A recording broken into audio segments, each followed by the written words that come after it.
Hello and welcome back to Property Matters on Dublin South FM and on iPropertyRadio with myself, Carol Tallon. You can contact us on social media at iPropertyRadio or email hello@iPropertyRadio.com.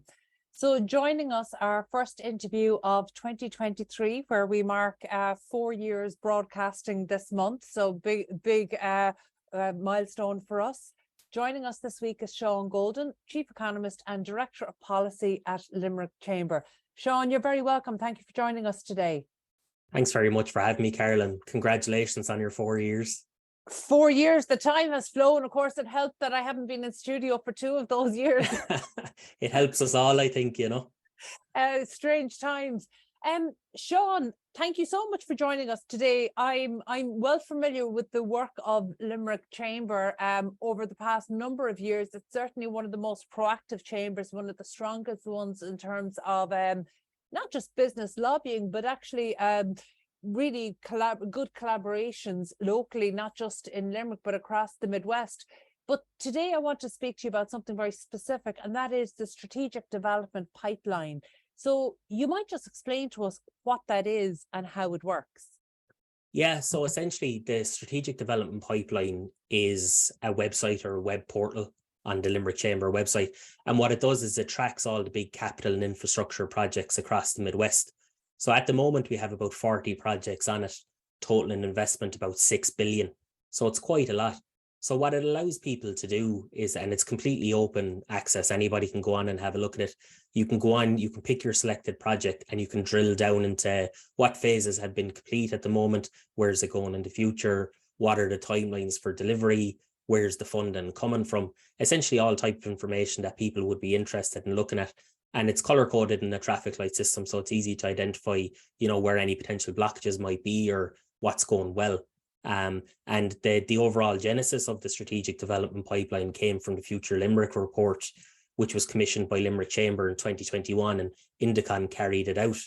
And essentially one of the recommendations from that report was a public portal that tracked public projects. So when I came in last year, I started to action that point. And essentially when we started looking at it, we realized that the scope of investment across the Midwest was much bigger than just public projects. And we decided to expand the remit. So we took it from public projects in Limerick to kind of all projects across the Midwest. And that got us to where we are today. It's a really interesting one because at a glance, you might say, well, isn't this a tool that every local authority should have and therefore should make available? Because again, planning is a public function. And yet in Ireland, I feel like we've been really repeating ourselves over the past decade. Like, yes, planning is a public function, but all of this public information is generally locked away on PDFs in obscure places and websites that even the local authority teams themselves sometimes have difficulty in accessing. So to see this type of project being brought forward by a chamber, not a local authority, is a really interesting move. So let's just go back a step. First of all, just explain to people maybe who aren't familiar with chambers or the old chambers of commerce that they would have been known. You might just describe what your remit is and the work that you ordinarily do. Yeah, so I suppose, historically chambers of commerce are kind of viewed as business organizations, that form mixers and create linkages amongst businesses. I suppose in the last number of years, a lot of chambers, including ourselves, have taken a very proactive stance in terms of, strategic priorities, strategic development, stuff like that. So while at our heart, we're still a very member-focused organization in terms of lobbying for our members, raising business issues locally, nationally, at a European level, we're also getting involved in what makes, counties and regions livable. How does it make, what can we do to influence future investment decisions? How can we retain the investment we have? How can we encourage investment in the future? And that's kind of a lot of what we do as well. So there's a blend between the two. We'll do a lot of submissions in terms of how to make somewhere more livable in terms of housing and transport, but we'll also take a lot of our member issues and bring those up and raise those and try lobby on their behalf as well. So it all comes back to just creating and nurturing a business environment, Carol. It's interesting over Christmas, and I don't know how this came into my YouTube feed, but I came across an old video from 1965 about FDI, particularly up and down the west coast of Ireland. So it was right down as far as kind of Cork fisheries in Cove, right up as far as, it was energy plants in Cove and up as far as the fisheries in Donegal. But it was really interesting to see the Shannon region profiled at that time, and the excitement, I suppose the positive look to FDI, maybe when not fully understanding what the potential would be. And, I thought it was really interesting to look back to see what was the conversation happening around international funds coming into Ireland back in 1965 as opposed to today. And I posted on social media, and the comments were very much along the lines of, where did we go wrong from 1965 to here? So you might just talk to us maybe about Ireland's changing perceptions around foreign direct investment and international funds coming into Ireland. I know that's slightly outside of your remit with Limerick Chamber, but I know your background. I know you're well familiar with this coming up from your own professional background. So you might just talk to us about where Ireland is, and particularly the West Coast and west of the Shannon, in terms of its receptivity to international funds and international money coming in. Yeah, I think 1965 was probably a bit before my time, so I'll keep it more recent. But I think hugely receptive to any inward investment that's coming in. Try to do whatever we can in the region across, we'd say, all stakeholder organizations that try to get it in. There might be, I suppose, different forms of opinion what we do to get them in and nurture them, etc. But it's very receptive overall to it. Like, we realize the importance that they have to the economy here in terms of creating, a lifeline for graduates that want to come out and stay in the region, and how they work with local Indigenous business as well. So yeah, it's hugely receptive down here. I think, when you look at any time the chamber involved with one of our members opening new office space or etc., there's a good buzz around town about it. So, there's always that air of support as well. And I think, in Limerick specifically, the longer someone is here, the more entrenched they get into the local knowledge, and there's generations of people that end up working in the same place, so it's great to see. But yeah, hugely receptive, and kind of do whatever we can to keep them and retain it, as well as nurturing our own Indigenous stuff as well, Yeah, certainly over the last number of years, funding coming into the real estate sector has been, in certain buckets. So to say, so for example, built to rent maybe isn't something that, or the PRS, it's something that would have a different shape in Limerick, say, to what we might have seen in terms of the investment attracted by Dublin, and that being sought by Cork and Galway. Limerick really has its own identity, and it's one of the things that's been kept very strong. You talked about the report Future Limerick. Is it usual, by the way, for a chamber to commission a report like this? As far as I know, not something that's kind of had the brief that this did, Carol. This kind of focused on, we'll say, Limerick city centre and environ, so we didn't really take the wider Midwest approach on that one. But as far as I know, not many chambers have actually done it. They might take something that's existing and try to action the points from that, whereas the chamber team at the time wanted, independent evidence-based research with actionable goals, where the chamber could influence those goals and we could take those and run with them. So it's a bit unusual, but most chambers are proactive. We did a Copenhagen economics study for, we'll say, air transport in Ireland, and there was a couple of other chambers that were involved in that as well, with Limerick Chamber taking the lead. So it's not unusual, but something of that scale and with those actionable goals is a bit, I suppose, a bit unique. People might be familiar with the Future Limerick report. It issued in, was it 2021 or early 2022? Yeah, it was summer 2021 it came out. Okay, can you just maybe remind people of what the headline figures might have been? Yeah, so I suppose rather than, what they did was, at the time, they took the figures in it, and they kind of took the economic landscape of Limerick and what they needed to do to influence those figures going forward. So rather than it being kind of, because we do our biannual economic report in here, where we have a look at the figures and we say, this has went up, that has went down, this is what we need to do.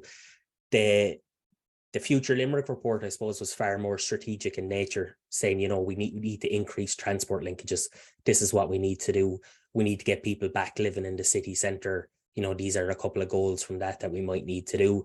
We need to combat unemployment black spots and items like that. So rather than having kind of headline figures, it was all the strategic goals that came underneath it, and much of those have changed as well since then. We are good in employment in terms of the Midwest, but there is unfortunately unemployment black spots as well. So overall, the purpose of it really was to take that evidence-based approach and introduce some goals that the Chamber could action themselves or work with organisations locally and nationally to improve it. And the strategic development pipeline is actually one of those points. Will maybe give us a little bit more information there about some of the strategic priorities then, because obviously working as a chamber, you have the remit for businesses there. You've a strong remit from the local businesses, but how much influence can you have in terms of placemaking? Because businesses can only thrive where people can afford to live, where there are homes for them to live, and where there are headquarter type facilities for them to move into, where there's the right manufacturing facilities. So how much influence can the chamber hope to have, and is that reflected in your strategic priorities? I think so, yeah. Like the report itself acknowledges that as part of any strong region, you have to have a strong urban centre. And that's one of the things we try to do with it, is we try to get people back living in the city centre, try to get more offices open in the city centre, have more residential opportunities in the city centre, and that forms the key node, across the Midwest. It's only 20 minutes out to Shannon. You have Colbert Station, which brings it to Dublin and Cork. So that's why Limerick City kind of formed the core of it. In terms of how much influence can we have on placemaking, I mean, a lot of that is in terms of the submissions and observations that we make. So, for example, if there's a local development plan, we'll go out to our members. We'll say, look, there's a consultation period open for the local development plan at the moment. These are essentially the goals of the local development plan. You have any feedback you want us to reflect in our submissions. And that's one of the best ways that we can do it, as well as, internal and external meetings and regular meetings that we might have with the local authority or other delivery bodies, but at the end of the day, they don't have to listen to us, but I think when they realize that Limerick Chamber, largest business representative body in the Midwest, represents 50,000 employees, 400 members, that it is a significant voice. And I suppose these are the people that are bringing jobs to the region, encouraging growth in the region. And I think giving, graduates and people a place to work after college and any other training. So, it's good, but like we've never had an instance where, we were flat up ignored. I think for the most part, it's all about compromise and kind of trying to get what's best for both organizations' remits. Limerick, as somebody who, I've spent my time working on various placemaking projects up and down kind of the length and breadth of the country. And, when we talk about a city, it's easy to kind of just say that one city, but actually every city is made up of lots of areas and districts within that city. And, even the wider city kind of goes into the wider county area, and then you're into the wider region area. And, it can be really difficult when you break down a project in terms of placemaking, and whether it's from a residential or commercial perspective.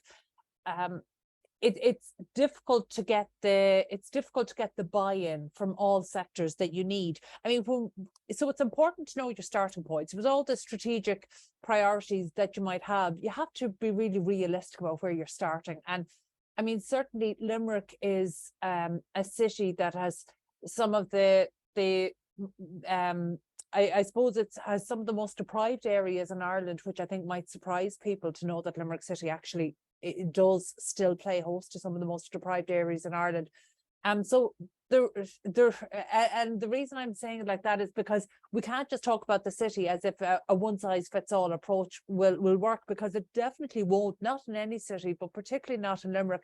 And there's definitely a feeling like Limerick has been on the cusp of regeneration for decades. So, is that a fair perception? Is regeneration just taking a very long time? I mean, you talk about the importance of a strong urban centre. Does Limerick today in 2023, does Limerick have a strong urban centre? It's a tough one, and like I'll take the first part first. Like there's no one size fits all policy. Like, I mean, you can see that at national level sometimes, and it doesn't truncate down to the regions or the counties, that it's probably something that we have to do on a differential basis. If you look at the breadth of submissions that Limerick Chamber does, I think we did about 14 last year. There's ones that are kind of aggregate, regional level or county level, but then there's other ones that are quite specific in terms of active travel projects. The Limerick Shannon Metropolitan Area Transport Strategy looked at train stations and where we put those around Limerick. So I suppose that's where we influence the real granular level stuff, that, the city centre might have okay employment, but there's likes of places on the north side of the city that might be having difficulty. And what we would advocate for in that regard is that you increase transport in there, that you make use of the greenfield land that's there and hopefully bring up the area and give people opportunities that are there. So it's very tough to do it, but I think we're lucky here that, in the chamber we've two full-time, economists. Not many chambers are lucky to even have one, So because of that, we can actually hit the ground running and cover a lot of area with that in that regard, in relation to the second point, in terms of a strong urban centre, it depends on what way you view that. There isn't a lot of residential opportunities, so that would be a mark against it. We do a monthly rental monitor in the chamber where we essentially look the whole of the Midwest and break it down by the 4 regions. So Limerick City, Limerick Suburbs, County Clare and County Tipperary, and we might be lucky to kind of get between 7 and 10, places to rent in Limerick City per month. It's very low across the whole region. We might be lucky to get 120 to 150 houses across the whole of the Midwest. So but look, that's a problem everywhere else is having as well. It's not unique to Limerick. It's not even unique to Ireland, but it's something that we try positively influence. Then you have commercial vacancy issues. Again, everywhere struggling with that. But in the context of Limerick and the wider Midwest, the likes of Kilrush and Shannon are up around a 25% commercial vacancy. Limerick City is a bit less. I think it's around 18, 19%. So, but if you go on the streets since COVID, there's an actual more, there seems to be a bit more liveliness around. I think people are taking advantage of the outdoor space much more. Is there a lot of work to be done? For sure, like we do have the renovation of O'Connell Street. It's taken a while, but once it's complete, we have a brand new main thoroughfare, So I think there's a lot going for it. We have a lot of land in the city centre if anyone wants to come in and develop. There's significant parcels of land down the Dock Road, which connects onto the M7 straight to Dublin and other areas. And then we've Colbert Station as well. So it has a lot going for it. None of our issues are unique, but at the same time, Limerick people they're very ambitious. So it can be everyone getting involved and trying to bring it forward together, But I wouldn't say it's a weak urban centre, but it could definitely be stronger. Yeah, but that's not unusual either, Yeah, looking at the development pipeline, can you give us a breakdown as to what kind of investment? So, for example, what development is public or state-led versus private-led? I mean, is there much private development going on at the moment? It's definitely leaning more towards public development, but I suppose that's just the nature of the project. It's, if you kind of take it back a step and look at us trying to get data in for the development pipeline, so around planning permissions, around tenders, around costs, around timelines, a lot of the public stuff is readily available. So the private stuff takes more consultation. So it is at the moment weighted towards public stuff, but we're running an expansion program now where we're bringing more private stuff in as well. If you look at the private stuff, it's normally kind of residential projects, commercial projects. There's a museum as well, the International Rugby Experience, which is almost finished. But for the most part, then you have the public projects, which are the likes of schools.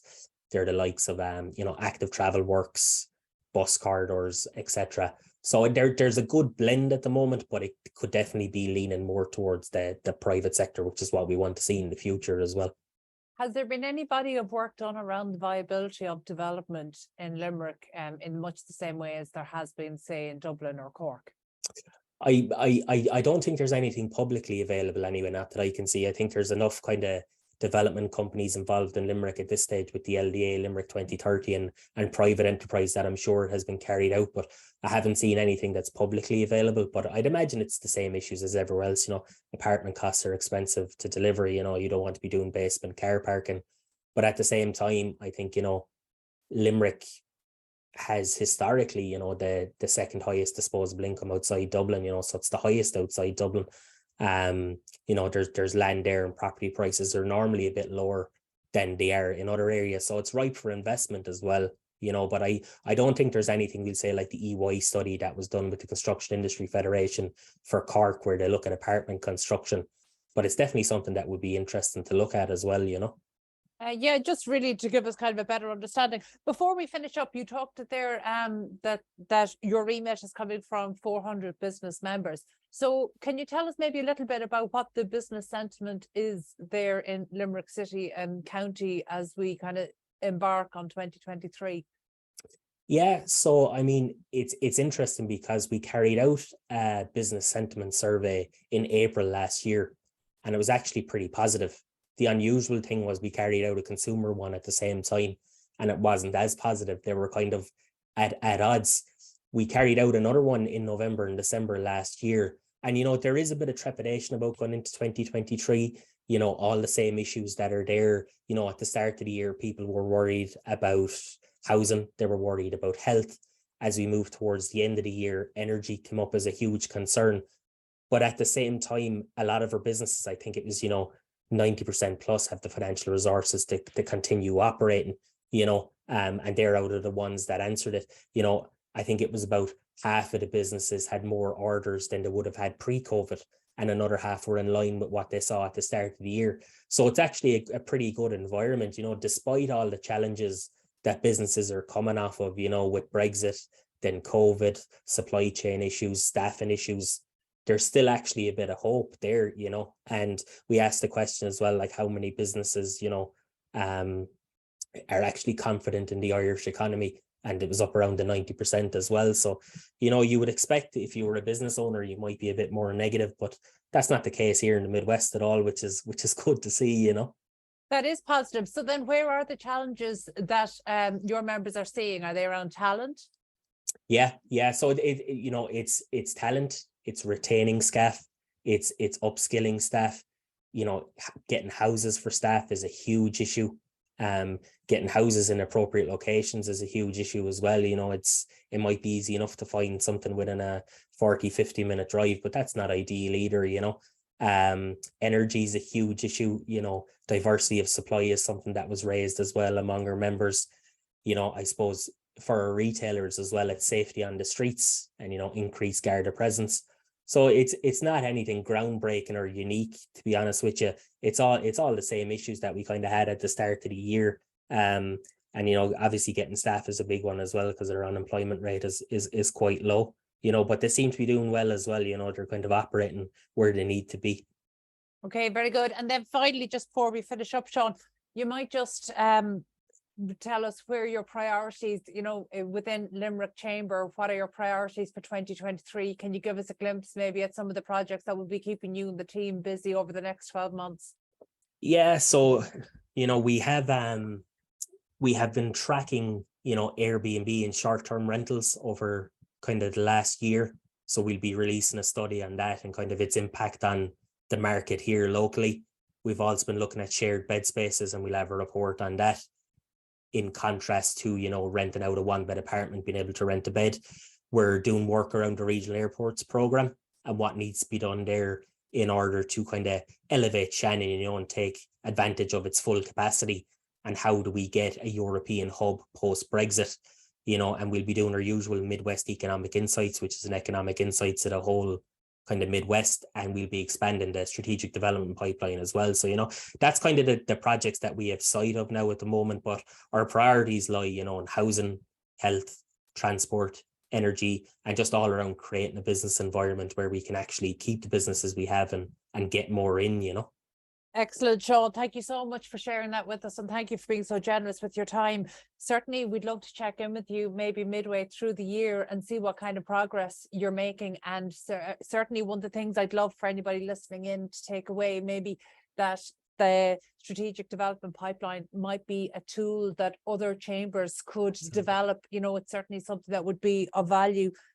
So I would certainly encourage people to take a look at that. Sean, thank you again for being so generous with your time. That was Sean Golden, Chief Economist and Director of Policy at Limerick Chamber. We need to take a quick break. Stay tuned.